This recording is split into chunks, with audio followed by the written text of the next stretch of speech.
The space station Elysium hung in the void like a jewel, its sleek metallic hull reflecting the faint light of a distant star. It was a marvel of engineering, a testament to the ingenuity of humanity and the collaborative efforts of the galaxy's many species. Elysium was more than a station.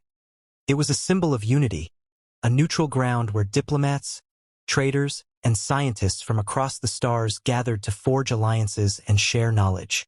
Yet, beneath its gleaming surface, tensions simmered, a quiet undercurrent of mistrust that threatened to unravel the fragile peace it was built to uphold. Commander Elena Vega stood at the observation deck, her sharp green eyes scanning the stars. She was a woman of discipline, her posture straight, her uniform immaculate, but her expression betrayed the weight she carried. The scars of war were etched not just on her body but in her soul. A decade ago, she had been on the front lines of the human HFY war, a brutal conflict that had left entire colonies in ruins. Now, she was here not as a soldier but as a diplomat, tasked with mediating a treaty between the HFY and the human colonies.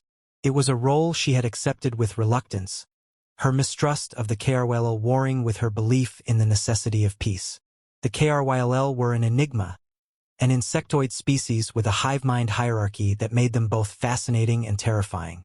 Their chitinous exoskeletons and multifaceted eyes gave them an alien appearance, but it was their cold, calculating nature that unnerved most humans.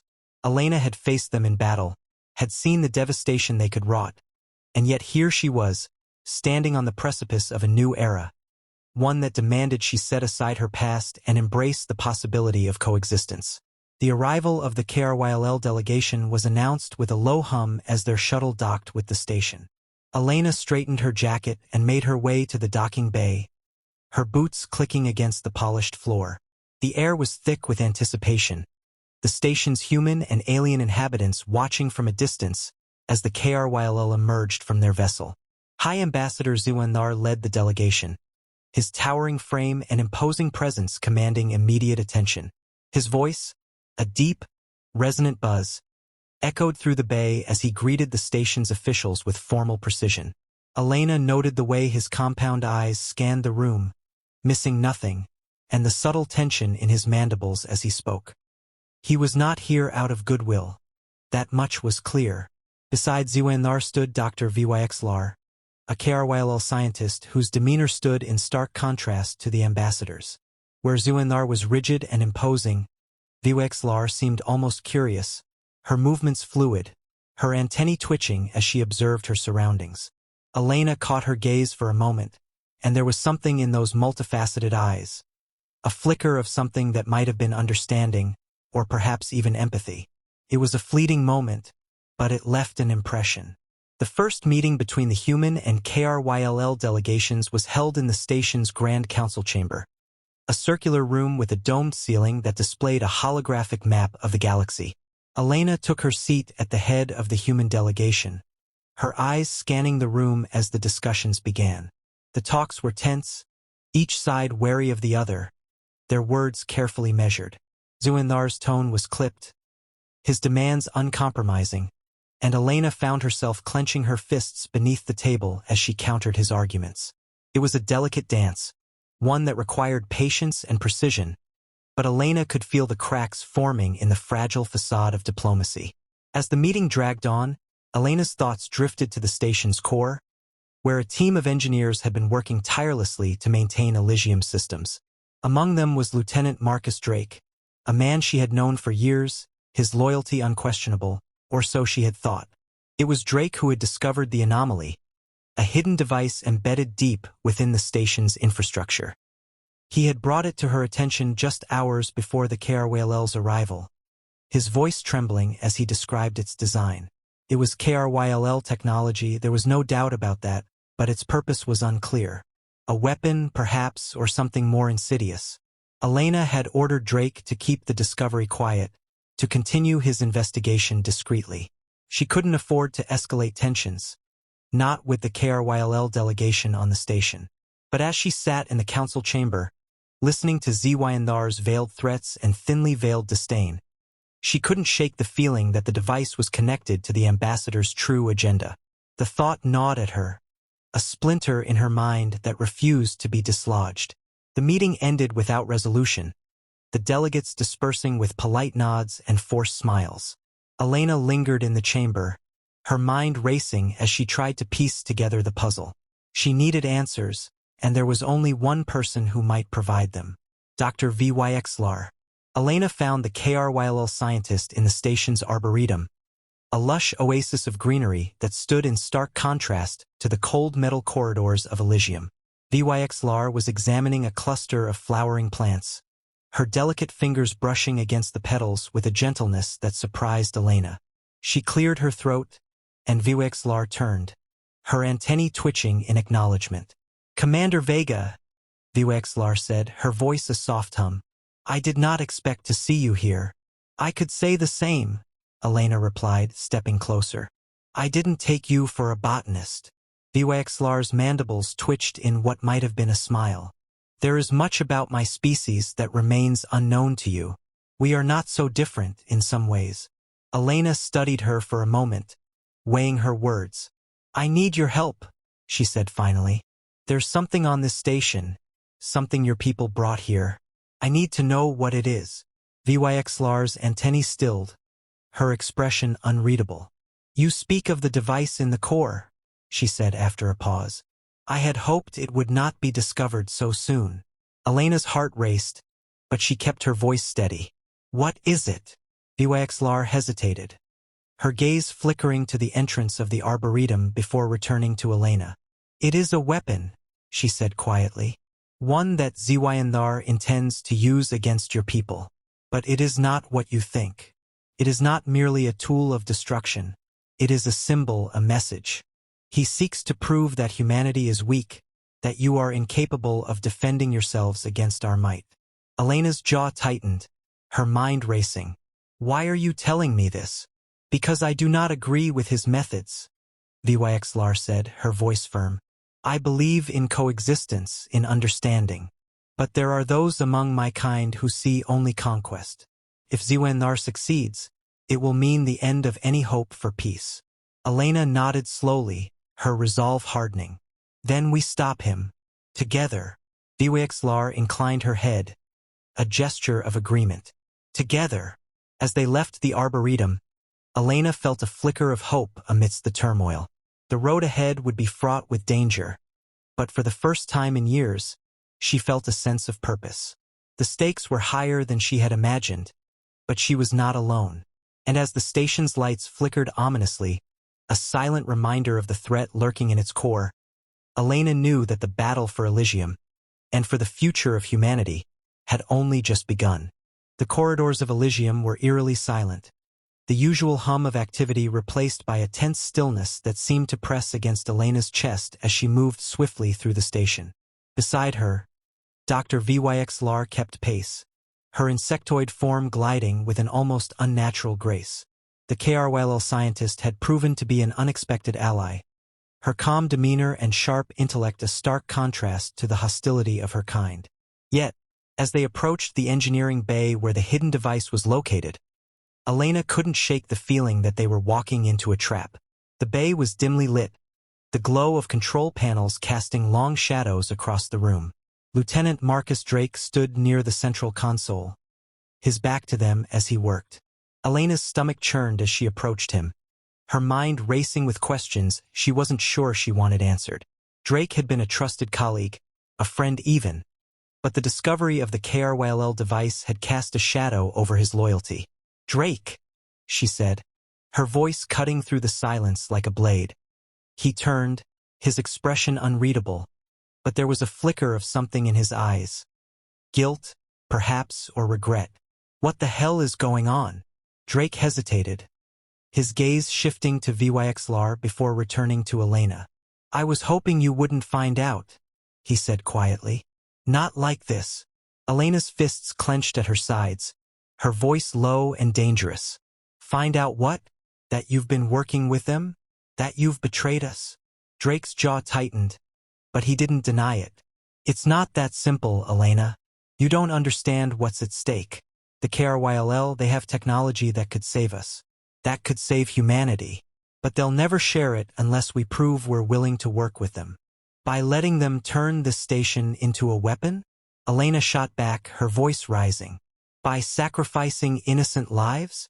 Drake's eyes flashed with anger. You think I wanted this? You think I enjoy being the villain? I'm trying to protect us, Elena. But you're too blinded by your hatred of them to see the bigger picture. Elena took a step closer, her voice trembling with barely contained fury. The bigger picture? The bigger picture is that we're standing on the brink of war, and you're helping them push us over the edge. Before Drake could respond, the station's alarms blared to life, the harsh sound echoing through the bay. The lights flickered, and the holographic display above the console lit up with a warning. Core integrity compromised. Elena's heart sank as she realized what was happening. The device, it was active. We're out of time, VYXLAR said, her voice urgent. ZYNR has initiated the destabilization sequence. If we don't stop it, the station will be destroyed, and the colony below will be wiped out. Elena turned to Drake, her eyes blazing. You're going to help us fix this. Now. Drake hesitated, his gaze flickering between Elena and the console. For a moment, it seemed as though he might refuse, but then he nodded, his shoulders slumping in defeat. What do you need me to do? The next few minutes were a blur of frantic activity as the three of them worked to override the device's systems. VYXLAR's knowledge of HFY technology proved invaluable, her slender fingers flying across the console as she input commands. Drake worked alongside her, his familiarity with the station systems allowing them to bypass security protocols. Elena stood guard, her hand resting on the hilt of her sidearm as she watched the entrance, her mind racing with the possibilities of what might come next. As the minutes ticked by, the tension in the room grew almost unbearable. The alarms continued to blare, and the station's AI, Aegis, issued increasingly dire warnings about the core's instability. Elena could feel the weight of every second pressing down on her, the knowledge that failure meant not just her death, but the deaths of thousands. Finally, VYXLAR stepped back from the console, her antennae twitching with frustration. I can't stop it, she said, her voice tight with desperation. The sequence is too far along. The only way to deactivate the device is to access the core directly. Elena's heart sank, but she nodded, her resolve hardening. Then that's what we'll do. The journey to the core was a nightmare, the station systems failing around them as they made their way through the labyrinthine corridors. The lights flickered and died, plunging them into darkness, only to flare back to life moments later. The air grew thick with the acrid smell of burning circuitry, and the distant sound of metal groaning under stress sent shivers down Elena's spine. When they finally reached the core, the sight that greeted them was both awe-inspiring and terrifying. The device, a massive, pulsating structure of alien design, was embedded in the heart of the station, its surface alive with swirling patterns of light. The air around it crackled with energy, and the sheer scale of it made Elena's stomach churn. We need to shut it down, VYXLAR said, her voice barely audible over the hum of the device. But it won't be easy. The core's defenses will activate as soon as we get close. Elena nodded, her grip tightening on her weapon. Then we'll have to be quick. As they approached the device, the core's defenses sprang to life, automated turrets emerging from the walls and opening fire. Elena dove for cover, her training kicking in as she returned fire with precision. Drake and VYXLAR moved in tandem, their combined efforts allowing them to disable the turrets one by one. It was a chaotic, desperate battle, but they pressed on, driven by the knowledge that failure was not an option. When they finally reached the device, VYXLAR immediately began working to deactivate it, her hands moving with practiced ease. Elena stood guard, her eyes scanning the room for any further threats. Drake stood beside her, his expression grim. I'm sorry, he said quietly, his voice barely audible over the hum of the device. I never wanted it to come to this.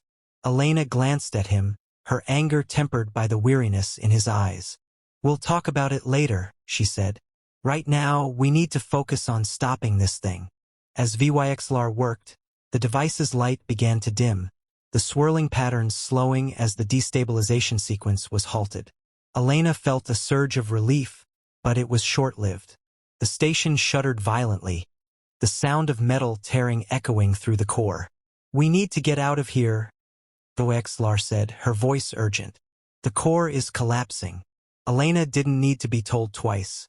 The three of them sprinted for the exit, the station shaking around them as they ran. The journey back was a blur, the corridors twisting and shifting as the station's systems failed. When they finally reached the safety of the upper levels, the station gave one final, shuddering groan before falling silent. Elena collapsed against a wall, her chest heaving as she tried to catch her breath. They had done it. They had stopped the device. But as she looked at Drake and HFY, she knew that the battle was far from over. HFY was still out there, and the fragile piece they had fought so hard to protect was hanging by a thread. As the station's lights flickered back to life, Elena felt a flicker of hope amidst the chaos. They had survived for now. But the real fight was just beginning. The station's observation deck was eerily quiet, the usual hum of activity replaced by a heavy silence that seemed to press against Elena's chest. The stars outside the panoramic windows burned with a cold, distant light, their brilliance a stark contrast to the turmoil churning within her. She stood at the center of the room, her arms crossed tightly over her chest, her gaze fixed on the swirling nebula that marked the edge of human-controlled space. Behind her, the soft click of boots on the polished floor announced the arrival of Dr. HFY. "Commander Vega," the HFY scientist said, her voice a low, resonant hum. "You should rest. The station is secure, for now." Elena didn't turn, her eyes still locked on the stars. "Secure?" she repeated, the word tasting bitter on her tongue. "For how long? HFY is still out there, and he's not going to stop just because we destroyed his weapon." HFY stepped closer, her multifaceted eyes reflecting the starlight. "You underestimate your own strength," she said, "and the strength of those who stand with you. HFY's plans have been thwarted, and his influence is waning. The HFY Council will not tolerate his actions once they learn the truth."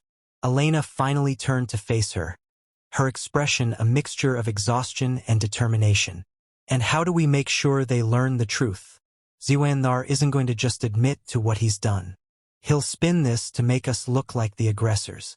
HFY's antennae twitched, a sign of contemplation. "There is evidence," she said. "Data logs, communications, the device itself. If we present it to the Council, they will have no choice but to act." Elena nodded slowly, her mind racing. "And what about Drake? He betrayed us, but he also helped us stop HFY. Where does that leave him?" HFY hesitated, her mandibles clicking softly. "That is a question only you can answer," she said. "But know this, redemption is not easily earned, but it is possible." Before Elena could respond, the doors to the observation deck slid open, and Lieutenant Marcus Drake stepped inside. His uniform was disheveled, his face pale and drawn, but his eyes were steady as he met Elena's gaze. For a long moment, no one spoke, the weight of unspoken words hanging heavy in the air. Finally, Drake broke the silence. "I know I don't deserve your trust," he said, his voice rough with emotion. "But I want to make this right, whatever it takes." Elena studied him, her expression unreadable. "You betrayed us, Drake. You put this station, this colony, at risk. How am I supposed to trust you now?" Drake flinched, but he didn't look away. "I thought I was doing the right thing," he said. "I thought I was protecting us. But I was wrong. And I'll spend the rest of my life making up for that if I have to." Elena's jaw tightened, but she nodded. "You'll get your chance," she said. "But if you cross us again, there won't be a second one." Drake nodded, his shoulders slumping in relief. "Thank you," he said quietly. The three of them stood in silence for a moment, the weight of the past few hours pressing down on them. But there was no time to rest. The station was still damaged, the colony below still vulnerable, and HFY was still out there, plotting his next move. "We need a plan," Elena said, her voice firm. "HFY isn't going to stop, and we can't afford to wait for him to make the next move." Vuexlar nodded, her antennae twitching with determination. We must gather the evidence and present it to the KRYLL Council. But we will need allies, both among the KRYLL and the humans. Elena turned to Drake. Can you get us access to the station's data logs? Anything that proves Ziwandhar's involvement. Drake nodded. I can, he said. But it won't be easy. Ziwandhar will have covered his tracks. Then we'll have to dig deeper, Elena said. We don't have a choice. The next few hours were a blur of activity as the three of them worked to gather the evidence they needed. Drake accessed the station's data logs, his fingers flying across the console as he searched for any trace of Ziwandhar's communications. Vuexlar worked alongside him, her knowledge of KRYLL technology allowing them to bypass security protocols and uncover hidden files. Elena coordinated with the station's crew, ensuring that the repairs were underway and that the colony below was prepared for any further attacks. As the pieces of the puzzle began to come together, the scale of Ziwandhar's betrayal became clear. The data logs revealed a web of deceit, with Ziwandhar manipulating both the KRYLL Council and the human colonies to further his own agenda. The device they had destroyed was just one part of a larger plan, a plan that would have seen the KRYLL dominate the galaxy, with humanity either subjugated or wiped out entirely. When they finally had enough evidence to present to the KRYLL Council, Elena called a meeting in the station's Grand Council chamber. The room was filled with representatives from both the KRYLL and the human colonies, their faces a mixture of curiosity and apprehension. At the center of the room, a holographic display showed the evidence they had gathered, the data logs and communications painting a damning picture of Ziwandhar's actions. Elena stepped forward, her voice steady as she addressed the assembly. What you see here is the truth, she said. High Ambassador Ziwandhar has betrayed not just humanity, but his own people. He sought to use this station as a weapon to destroy a human colony and plunge us into war. But we stopped him. And now, we must ensure that justice is served. The room erupted into murmurs, the representatives exchanging shocked glances. But before anyone could respond, the doors to the chamber slid open, and Ziwandhar himself stepped inside. His towering frame was imposing, his compound eyes glinting with malice as he surveyed the room. You dare accuse me of treason? He said, his voice a low, menacing buzz. You who have no understanding of our ways, no respect for our hierarchy? Elena met his gaze, her expression unflinching. We have the evidence, she said, and we have the truth. Your actions have endangered us all, and you will be held accountable. Ziwandhar's mandibles twitched, a sign of anger, but before he could respond, Vuexlar stepped forward. The council will decide your fate, she said. But know this, your time is over. The room fell silent, the weight of Vuexlar's words hanging in the air. Ziwandhar's gaze flickered between her and Elena, his expression unreadable. For a moment, it seemed as though he might lash out. But then he turned and strode from the room, his footsteps echoing in the silence. As the doors slid shut behind him, Elena felt a surge of relief, but it was tempered by the knowledge that the fight was far from over. Ziwandhar was still a threat, and the fragile peace they had fought so hard to protect was still in danger. But as she looked around the room, at the faces of those who had stood with her, she felt a flicker of hope. They had faced the darkness and emerged stronger. And as long as they stood together, they would continue to fight for a future where humanity and the KRYLL could coexist in peace. The stars outside the observation deck burned on, their light a reminder of the vastness of the universe and the endless possibilities it held. And as Elena turned to face the future, she knew that whatever came next, they would face it together.